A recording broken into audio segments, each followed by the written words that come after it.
What's up? Oh, wait. Let me turn this off. All right. Hello and welcome. It's been a long time. It has been quite some time. As you can see, I have moved. Same office, different spot. But I've been really busy with work. So I apologize that I haven't made a video in a while. But especially as the season is about to be underway, that's going to change. So anyway, today I want to talk about ASG's Event 1 layout. I realized that people had an opportunity to practice this layout already, but at the time that I was asked to review this layout, there wasn't actually an official Guns Up layout to look at, and so somebody had reached out to me, created this layout, and I actually reviewed it, but a lot of the bunkers were not correct, so I had to scratch that whole video, and now I'm just going to do it live. So we're going to do it live. And I'm going to just jump right into it for the sake of time. So as you guys know, the first thing that we always do is draw these zones. And I remember doing this the first time and thinking to myself, these are kind of wonky. So I've drawn this line right down the middle of this wedge towards the 40-yard line. Honestly, it could be moved probably to the outer edge and just on the left side of this juice box here, but doesn't really matter too much. And as you guys always know, this is Iowa, Nevada, Texas, Oklahoma, Arizona, or Charger and Dragon. If you want to know more information about that, you can go on Discord and I have a whole guide on it. So then with that, as we always do, we're going to walk the baseline and see what shots are available on our ways to the corner, shots to be aware of that we can apply pressure, and shots that we need to be concerned about in terms of our survivability. So we're going to take a look at that, and then we'll look at the snake side, we'll look at the Dorito side, and then finish off with the middle, and probably just come with some key takeaways. I have done this layout before, so I'm going to try to go through this as quick as possible, but here we go.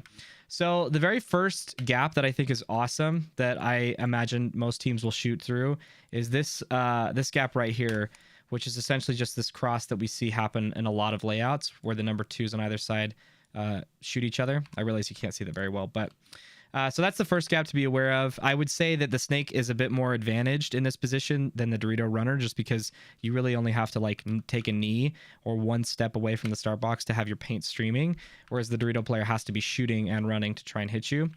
But the other gap that's really nice from this position is actually the gaps that exist right here. So and you have a wide open window into anybody trying to run to the corner.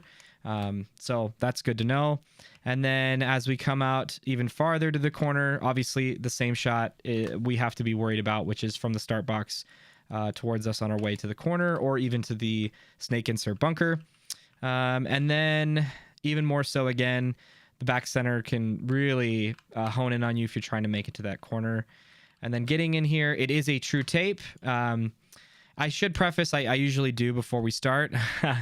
He does live. Sorry, I like I said, I've been pretty busy with work, but this is a true tape. So, but one thing I forgot to mention at the beginning of this is your mileage is going to vary based on your local field and how well they set up layouts, but also layouts are just weird when you go to an actual event. So hopefully the Guns Up layout that we're looking at here is somewhat accurate to your local field or is somewhat accurate to what you'll play in at the tournament. And then as far as getting to this corner, it does seem to be a pretty strong bunker in terms of like applying pressure to lots of different spots. The only thing that I'm seeing, oh, was that a Aztec in the corner? It is, whatever. Don't worry about that. But the only thing that you will notice is that you actually can't see the snake insert bunker from this corner, which means that if you make it alive and the widest person that you're fighting against is in the snake insert, you are, as long as you check off these two bunkers, you are clear for takeoff. So assuming that the back center or anybody who is going up towards the middle is not looking your way, the only person you need to worry about is the number two behind the front snake player if he stopped at the god, right? So if you're running to the corner and you get your head up, you notice nobody went to the snake, nobody went to the can. You just need to find where this guy is and try to beat him, and then you can make your way into the snake. Again, assuming the home guy's not looking your way. And as we all remember, the easiest way to understand which way the home's looking is have, in this case, your number two step off of the start box, and in the last like 3 seconds, call either 32 which would tell us that the home is looking Dorito way, or 23. There's lots of different calls you can make, but like you can just have a specific name to say which way the home's looking. But that seems to be the easiest, and that'll tell your guy, hey, when you run into the corner, you gotta like you gotta dive in there, or hey, you can run and gun because the home's not looking at you, or so on and so forth. So, all right, let's look at the Dorito backline here really quick. So again, the same sort of off the break stop here. Let me enable. Oh, it is enabled. I actually think I need to just turn down that for a second. So there we go. So this gap is pretty dangerous for us, but however, we do have a bit of a blind that we can use with this mini W that's in front of us, especially if we use the little nipple on the top. So depending on where the paint is going, if he's trying to shoot past you, you might be able to just take a little bit of a stop here to apply some kind of pressure and then dive out if he was trying to shoot you in this gap, for example. So this actually is a pretty decent delay dead zone right here. And so be aware of that as the number 2 on the Dorito side, that this is a really good spot for you to either alleviate pressure for your front player or to help you survive getting into your bunker. We still have to worry about the crossfield shot we talked about earlier, which you can't really protect against, which is going to be more coming from this direction. So the biggest thing you can do is usually if you have a crossfield shot, unless they are trying to target a player specifically, if one player is looking this way, the home player is probably going to be looking this way towards the snake. So you do have only one gun to fight off, but if you're not careful, you'll play against teams who actually will do this and try to sweet spot you in particular as the number 2. So as we continue to move out, a pretty straightforward heads up. And when we get into the corner, I don't know if there's like words for this, but this is kind of like an inset tape. So we do have, for the most part, and it might be the case of the actual tournament, you have Doritos that are mostly lined up with the tape. But in this case, the corners are really strong because you actually can see on the outside of these Doritos. So that's a pretty strong bunker, I would say. And in the case in which you decide to wrap, you are able to apply pressure to the number 2 if he pauses at that tower. And the only person who's going to stop you is anybody that comes to this big brick on the Dorito side, or anybody who's holding the wedge on the snake side who's looking crossfield. And they all should be relatively visible, especially if you come up over the top. And assuming that your mirror, like let's say you ran to the corner, assuming nobody matched you, you're actually really protected from the Doritos until they get to this tape right here. So assuming they don't dive to that Dorito right off the break, you can actually either come up over the top or whatever the case is and gain quite a bit of intel as to where their middle player went, or if the number 2 on the snake side's looking your way. So something to keep in mind. What's up? Much love. Nice to see you live. Yeah, I know. Sorry, guys. I've been super busy with work. But I promise more is coming, especially as the season starts. But I am actually like legitimately slammed with work. I have not had any time to do anything during the day. So, okay. Let's then look at the middle here really quick. So they're pretty much going to be the same angles that we talked about for the number 2s. You do have a very solid gap shooting anybody trying to go into the snake or into the insert bunker for that matter. Again, don't mind the Aztec that is colliding with the corner. That's not supposed to be there. And you do obviously have a wide open view of somebody trying to run to the corner or the snake off the break, at least in this layout.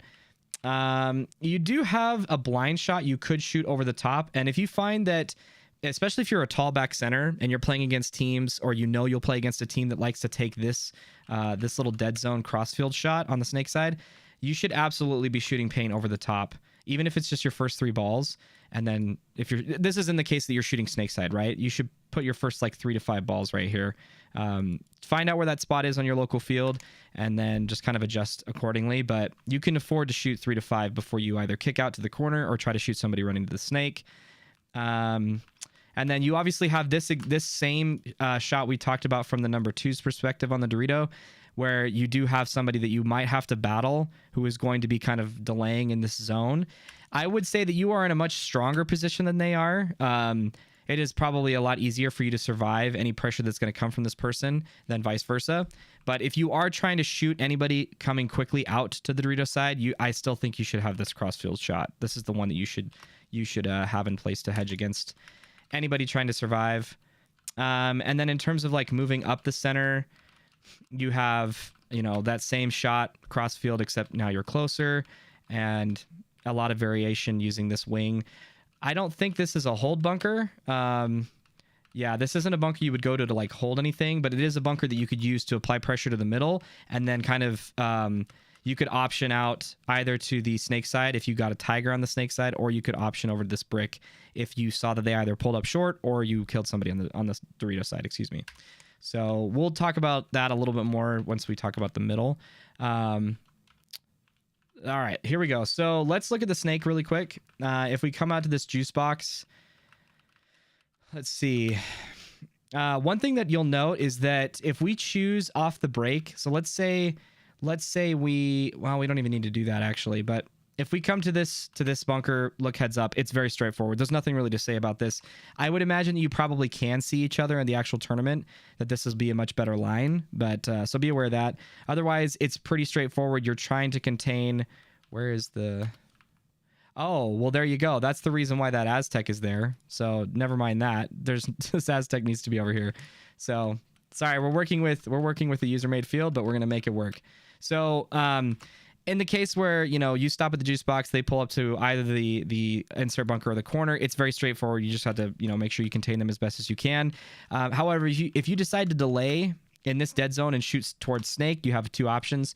You can either go up to this wedge, assuming that you're the number 2 in this situation. You can either go up to the wedge, or you can go out to the juice box off that play. And I think the difference is really just, are you wanting to make a hard snake push, or are you wanting to hold the snake? If you're wanting to hold the snake, you probably just want to stay in this wedge. You know, you could do either depending on where they stop, but I always like punching up the middle and then forcing my number 3 to go behind me.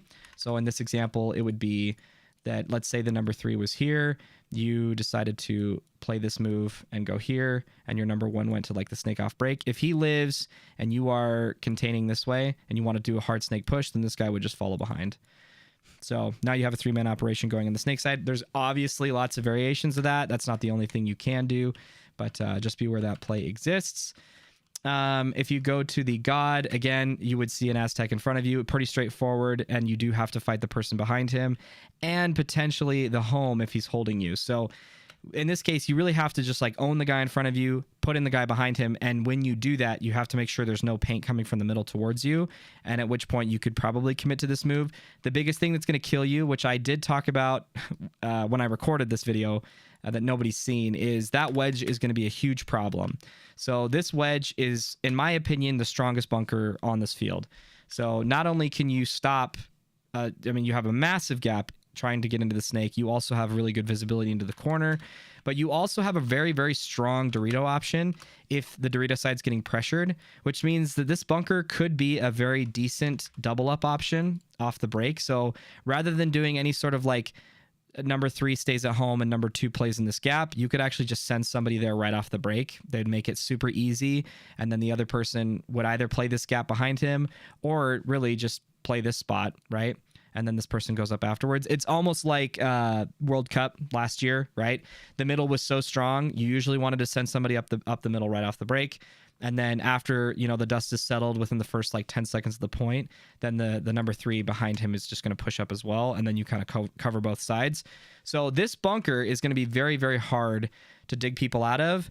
However, the thing that will dig them out is not being sloppy in this cross. I think this cross-filled shot is going to exist where you swing out over to this bunker and then try to pluck somebody's hopper, or you in fact just decide to push towards this direction, right? So if you have the number 3 and number 2 here, and they're both kind of looking this way, and let's say either side is looking heads up and they're not protecting their middle, this is the inside play that you would make to break open that point. You could just run down these 2 people, get a 1 for 2, and then, you know, the point's broken. So just be aware that in my opinion, that is the strongest bunker on the field. There's lots of things you can do with that. Let's see, that wing would kill me a lot in snake. Is it the wing or the wedge? Is it, because I don't imagine they're playing this wing unless we're talking this one. Because I mean, yeah, unless they're stepping out, I'm not sure how they can. So yeah, let me know. Okay, we already looked at the corner. There's lots of really strong options in the corner.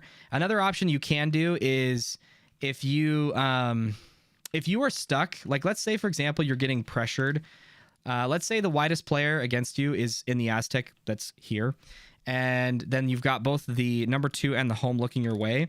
You do have a relatively safe option to look on the inside of the field and at least bully the middle guy, because you can isolate whatever's going on the snake side, and you obviously need to be wary of what's going on in the Doritos. But if you do this at the beginning of the match, they probably aren't going to be far enough up in the field for them to shoot you, because look at this. I mean, if we imagine this is the Dorito 1, the Dorito 2, and 3, they have to be to the Dorito 3 before they can actually pressure you, right? Maybe a low wrap on the Dorito 2. So within the breakout period, you could possibly get a tiger, or at least pressure the home to like stop bullying you. And then you can surprise wrap the number 2 like this. Okay. So if you shoot at the home, wrap, shoot at the guy that's the number 2 on the snake, and then turn and go on the outside. Again, assuming that this guy is still in this insert bunker. Well, now you can manage this pressure, right? Because as I recall, you're not supposed to see the insert in this case, and that means that now you're controlling on the outside of the field. You have vision of if they decide to move into the snake, and you can, again, just kind of shoot both of these players at the same time. So let's look at the snake itself. What we're primarily concerned with, as always, is what stops us from moving up the field and who are the first people we should look to kill based on, the bunker that we're in. So there are no free kills in the Snake 1. However, you can do a little bit of protection for yourself in this like inside move, or at least protecting of your middle guy. It's very small gap. I'm not sure how well you'll be able to see that, but you can, if you are stuck because somebody's in front of you in the snake tape, you can kind of, make use of your time by looking at this gap and maybe shooting, 20 balls or something like that. I would just be very, very, very careful of wrapping any farther and peeking out against this guy. This Dorito Wedge guy is going to be a huge problem on this layout for snake players. So if you get low, you might be able to get lower than this person's paint, but depending on how low you are, he might still be able to see your pack. And the only other issue is that if they suspect that you're going to make this move, then all they really have to do is just unload paint into this little corner right here, and a lot of that's going to just fall down onto your pack, onto hard, your gun, your loader, whatever. So it is going to be a really difficult move to make if there's a guy in that wedge. But assuming that you make it, you can come here and you have gaps to hold, not really any free kills. You can see potentially a drop shot onto the tower. They'd have to be playing on the inside for you to even threaten them. But again, we're primarily worried about not dying to that wedge. Again, assuming that there's nobody in the tape at this moment, you do have a really solid low wrap. So obviously this is the biggest danger to you, is if you get to this position and there's a guy still here, this is a really tough gunfight for you, and you don't want to die doing this. If it were me, I would practice this snapshot where you get into the position that you need to be, and then one ball like a target, just for practice, right? One ball a target here or here, and then just practice that, because there might be situations in which you need to score a point, and this might be the thing that's stopping you. So otherwise, you really, again, you don't want to be challenging somebody from the snake in against a person who's in this wedge. It's just not a great idea, but sometimes you'll have to. If you can either tiger this person, or they are not in fact in this bunker. In fact, I'm actually wrong. It's this bunker here. So excuse me. If they respond to you by moving up to this 40 wedge, then that's all of what I said applies. But if they're actually stuck back at their wedge that's towards the back line of the field, then you're actually clear for takeoff for the most part. Again, what they can do is your opponent can stand up kind of tall-ish right here and shoot down again towards the corner of this bunker, and potentially have balls drop onto your head, your loader, whatever. So just be aware of that. But otherwise, if you get here, you can low wrap, and I think you have a guaranteed kill in the guy in the Dorito corner. So that would be the first thing that I would look at. And as soon as either that shot exists or it doesn't, I would commit to this move. And if there was somebody in the wedge, I would actually hold this inside for just a second. So I would hold this inside gap for probably like 5 to 10 seconds, depending on what's going on the snake side of the field, because you might protect yourself from any kind of like response move, right? From somebody going up to that 40 wedge to try and dig you out. And in any case, you can either ensure that this corner guy dies, or now you can start applying pressure to the Dorito 1. You might even be able to see this Dorito 3. we'll call it. Yeah. So it is a thing you have to be careful of too, but you should see if there's a guy in this Dorito when you low wrap. You should be able to see both of those targets. You come here, protect yourself, clean up any kills that you didn't get, and then immediately come to the outside and then just wrap and go until you win, right? That's once we get to the 50, that's kind of the thing we're doing. So you might still be in trouble from somebody in this bunker. If they get high, they might still be able to see your pack if you try to go low underneath their paint. So just be aware of that. It might be one of those where you do have to snap towards this target and then dive. This is another situation in which I would set up a target and practice that if you're a snake player. And then if you get to, their snake, we'll call this the Viper. I mean, yeah, the tower's a free kill. The Dorito 2, I think is what that is. Yeah, Dorito 2 is a free kill. You can't really back off that bunker and come up and shoot this Dorito. You should have done that before, because now you're exposing yourself to this juice box, most importantly, but also if there's anybody in the back center. So then it's just kind of free game from there, right? Wrap and go, shoot next packs and backs. Jimmy John's, never mind, that's a U. Oh, yes. Sorry, this is a University of Utah shirt. So let's look at the Dorito side very quickly. Let's look at this tower really fast. So one thing that I actually really like about crossfield gaps is that you can actually use that information you can use that information to your advantage depending on what happens. So this is obviously like, you'd have to kind of plan for this. But let's say, for example, you had your number 3 who was looking the Dorito way in this gap right here, and then you sent your number 2 here. And let's say your number 2's job was entirely to shoot anybody that was taking a knee in this little dead zone. If you, in fact, tiger this person off the break, you have a really, really solid move to just go here off the break and then pinch the snake side, making this almost instantaneously a 3-man op, right? Because now what you'd do is you'd send your number 3 over here. So this is essentially your situation that you've got. We'll put the number 1 here, right? So it's a minor shift, but it's really easy to do because all that's happening is your number 3 is essentially playing off of what he sees you do if you're the number 2 in this situation. So if you call, Tiger or Ricky, right, which is in our camp and a lot of camps, it means in this case, kill one off of the right side. They haven't even gotten to a bunker yet, so they died off the break. You call Ricky. This guy instantly takes this move, gets here, and then starts to apply a lot of pressure because now it's a 3v1. Well, then this dude's job is really straightforward. He just needs to help his number 1 on the Dorito side. So that's an option. I actually like plays like that a lot. The other option, too, is if you hear your home guy, if you hear your back center call Lucy off the break or Tiger, whatever you're going to call this bunker, then the other option is for you to then shoot up right here, right away. And again, you can make it a 3-man op where the number 2's here, the number 3 kicks out to here, and your number 1's here. And now you're applying pressure this way in a 3v1. So just be aware of that. Let's look at the angles heads up. So you do have a decent gap here. I'm not sure. It looks like you could actually pressure each other. I don't know if you'll be able to see each other, but you definitely have a blind over the top shot. At the very least, you have a really open gap for anybody trying to go to the corner or from the Dorito 1 to the Dorito 2. Anything before that, like this gap here, you just have to dump paint into. And that's going to be really hard. I think most of the time your paint's going to be pressuring this tower. And then if you are actually able to break out and get into the Dorito, you have a very straightforward heads up gunfight, and then a straightforward wrap and go. So wrap and go in this sense is put this person in, wrap, shoot like 3 really accurate balls on this guy, get him to flinch, and then take this bite.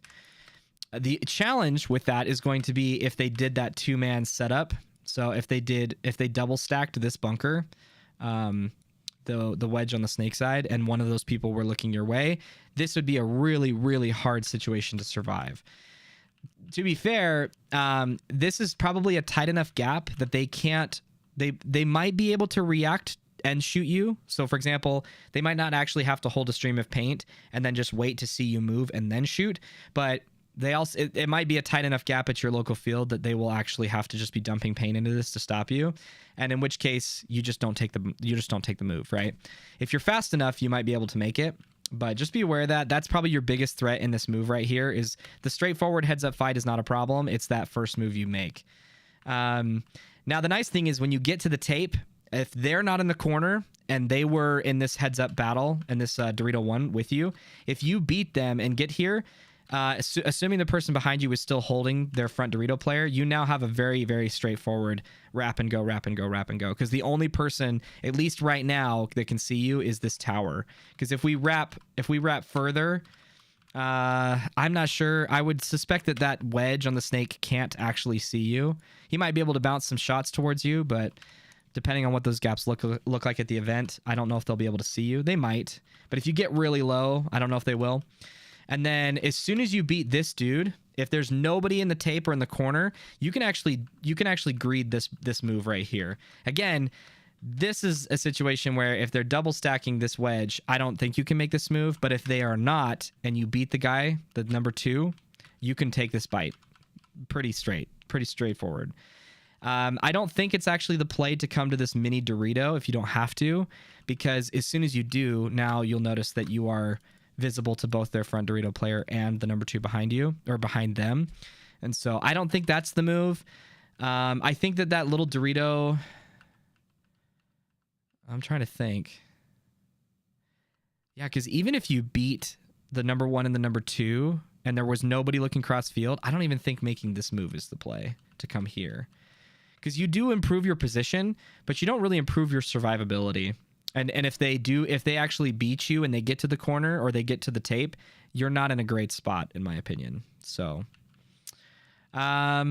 I don't know. We'll see. It's hard to say what that bunker's like utility is right now. So, Alistair McDaniel, I love Doritos. Do you get their Doritos if you win? Alistair, what's up, buddy? He's, for anybody who doesn't know, I'm like super addicted to World of Warcraft right now, and he's one of my guild friends. So, all right. So we established what those angles look like. If we get up to this Dorito, we'll call it 4. I don't think people would actually call it that. If we get to the Dorito 4 now, there's no free kills, though you can do a drop shot onto the snake corner. That shot does exist, especially if you get a little high. So just be aware of that. And in fact, there might be a shot onto the Aztec, but we can't see it on this side. So 1 second. It's right here. Oh, okay. No, you don't have a shot on the Aztec, but you can. I mean, this gap is really big. So my best advice for these like really wide open crossfield gaps that you can hold is communication is the biggest factor in knowing whether or not you should shoot this or not. The other thing you can do is kind of hedge your survivability by just shooting it if you've got nothing else to do. So let's say, for example, the score is... we'll just keep looking at this angle. Let's say, for example, the score is even, you've got plenty of time, and you've got the back center, and let's say you have 3 people shooting at you. You have the back center, somebody in the number 2's position, and then somebody heads up. If you've got 3 guns on you because you're in the Dorito 4, it's probably better for you to just shoot paint into this gap, assuming they haven't gotten into the snake, than to try to fight your way heads up down the field, right? Especially if all bodies are alive. If there is a situation in which you need to push the Doritos, you probably can't really do that because obviously you need to push to win the game. But otherwise, if your snake is actually the one that's going to, because what happens is you can actually seesaw your pressure. So for example, if we take a really deep bite hard on the Dorito side and we draw 3 guns this way, it actually frees up a lot of pressure for our snake guys to respond. And so what it ends up becoming is, I'll draw it like this. It becomes this like seesaw effect where you're constantly improving your positioning by relieving pressure for the opposite side of the field. And so you kind of take turns drawing those guns. And when you do that, like in this case, again, you have 3 guns your way, dude, hold that snake corner, like hold that snake gap for a while. Do it until your snake gets to the 50, and then you might bait somebody into this play, get a free kill. Your snake side's going to win the game for you. So, okay, let's go back to this side of the field then really quick. So no free kills. That's a really strong snake gap you can hold. I would not wrap any farther on this bunker personally, or at least on the inside rather. And then again, assuming nobody is actually in the tape or in the corner, you still have the same heads up battle you had before where you can blind out the number 1 on the Dorito side if he's anywhere in this Dorito, and then just shoot the guy that's behind him. And now if you either tiger this guy in the tower, or he's just looking on the inside of the field for whatever reason, you now have really good pressure on the back center. which is actually going to be negated if the back center goes to this wing. So something we have just learned is if you are in the back center still, whatever side you're looking, if you hear Dorito 4 or whatever your call is for that bunker, you either need to kick out to one side of the field or the other, or if you're going to stay in the middle, you need to be in this wedge, because this is the best way that you'll protect yourself from this wrap right here. So just be aware, listen for that call. Either choose to push one side of the field or the other, or if you are still going to stay in the middle, go to this wedge. Or excuse me, this wing, not wedge. And then if you go to their Dorito, which is generally like, you know, you're just killing stuff for free. If you get here, this is actually kind of a tough spot for the Dorito guys, because this is a situation where they're kind of like gopher heads. You can see them, and if you miss the shot, you're in a terrible position. But otherwise, you might surprise somebody if you do this. The challenge is that if their snakes are looking anywhere on the inside of the field and you come to make this move, they're automatically turning their guns towards you. So you just need to know where their snake guys are, and I think you'll be fine. Otherwise, the back center is probably a free kill at this point, and then it looks to be that if you want to do a lot of damage on the Doritos, you need to beat your heads up guys and then push really hard. Whereas the snake, you know, or at least traditionally, if you get to their side of the field on like the Dorito, like let's say the Dorito 40 or the snake 40, you usually get a bunch of free kills by shooting people in the like necks, packs, and backs. But in this case, it looks like even the Doritos are going to want to just keep pushing all the way and not even worry about what's going on cross field until you just win the game. So interesting there. Which one is the Aztec? This is the Aztec right here. Sorry, I'm probably calling this Aztec as well. I'm trying to call this a tower, but I usually call this this bunker God. But not everybody does. So, okay. If we then go, let's see, like a temple and not top triangle thingy, that makes sense. Could someone from Doritos try to push snake? I'm not sure I know what you mean. Could someone from Doritos try to push snake? Which one is the Tower of Frost? All right, so then if we go up to, we already looked at kind of the options that this bunker presents, right? If we hear kills on the snake side, we can go to this wedge. If we hear kills on the Dorito side, we can go to that brick. In the case of the brick, this is a situation where, like, if there's anybody wider than this tower, you're really trying to set up a trap where you kind of go quiet for a second and then wave off your teammates to stop shooting at them to then let them take the bite. Otherwise, if you do get a tiger, if you kill the widest person on the Dorito side and you came here as a response to that, your job is really just to hold this zone. You just need to stop anybody from passing this. And as soon as you do, then your Dorito players behind you can just like swing around and just win the game. But it requires that you hold this. Okay.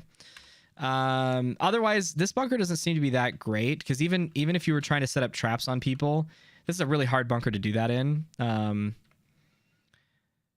Because yeah, I actually think the Doritos have a better snapshot on you. That edge on the brick is really, really harsh.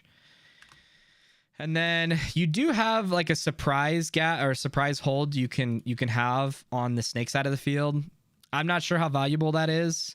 It might have to be like a very special call to be made, because if you're here for a reason, usually because you killed someone on the Dorito side. So looking towards the snake to try and like kill somebody bumping out is not a good idea.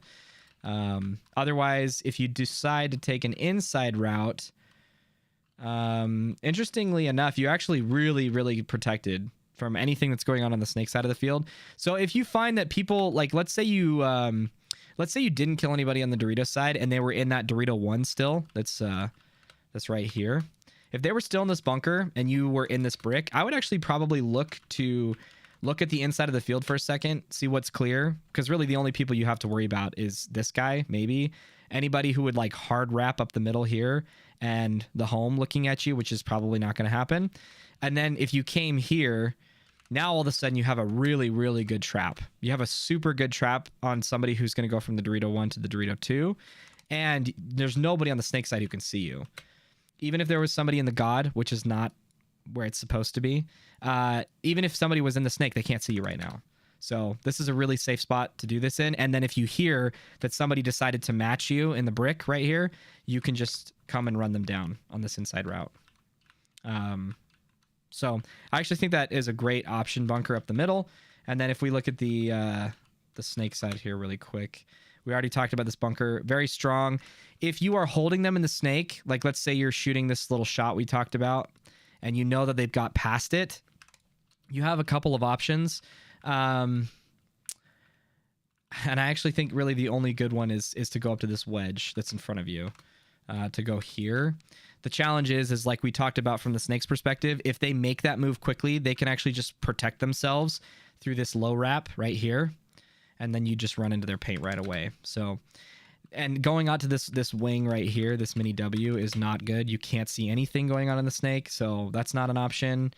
And it doesn't look like if you went to the brick, there's anything to be done about it. So I would say that you really need to do what you can to keep them out of the snake too, because that's their launch pad to get into the snake 50 and into your side of the snake.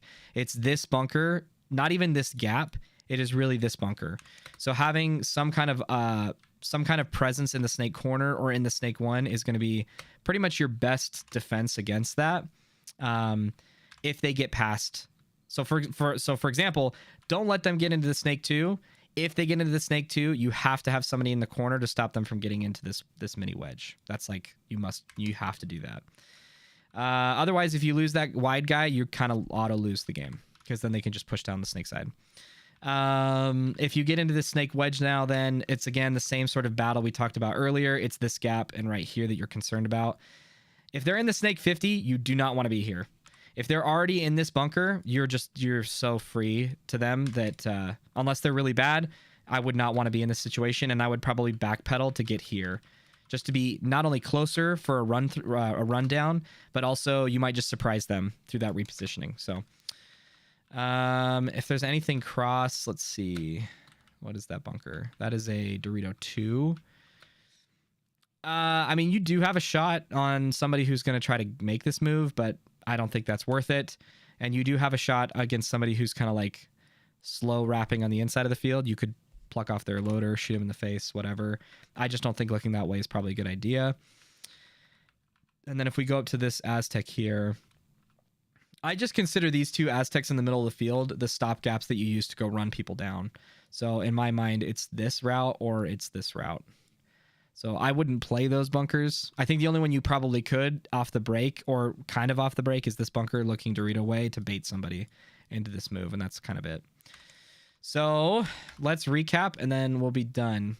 So first thing is, I think that this crossfield shot is like just really, really, really good. And I think you should be doing it every play until your opponents have a response to that.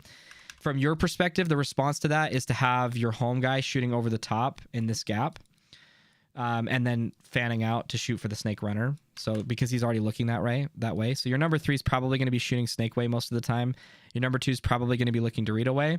And if you want to double up on the snake number 2, this guy right here, then your number 2 that comes out here is also going to be shooting that way. As we established, both number 2s have a lot of options off the break based on if they get kills. So if you tiger, for example, if you tiger the number 2 on the snake side of the field off the break, and there's only one body alive here, you can either send your number 2 to go here and then push your, for example, your number 2 on the snake side would then go here, and your number 1 would try to get into the snake. So this is what your setup would look like. And then this guy fans out to just kind of spread the field. Or if you tiger him off the break and you have some sort of call, this guy can just go here, and your number 2 stays and does what he's been doing. That's kind of what it looks like. So most of I think a lot of success is going to come from the core 3 is what I'll call them.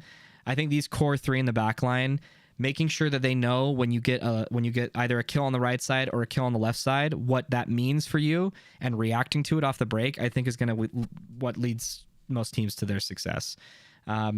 So get creative, come up with some interesting game plans based on that, and change it up too, right? We've established that this bunker is just super strong.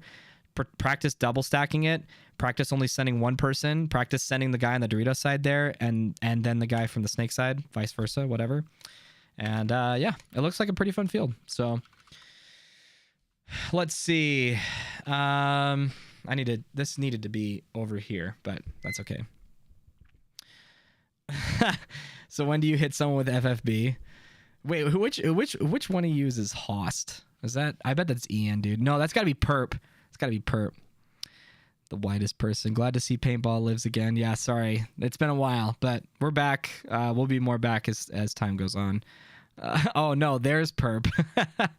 Oh, like an actual, not dingus question. What is tigering? Tigering is an alternative for kills. So it carries a lot better to say tiger when you kill a body than it does to say kill. So rather than shouting kill one, you shout tiger one. It's just much easier to hear. So that's a good question. But that's it. If you have any questions or things that I didn't cover, join the Discord, ask me there, or leave a comment down below in the comment section. And that's it. So I'll see you guys soon. Very soon, hopefully. Peace.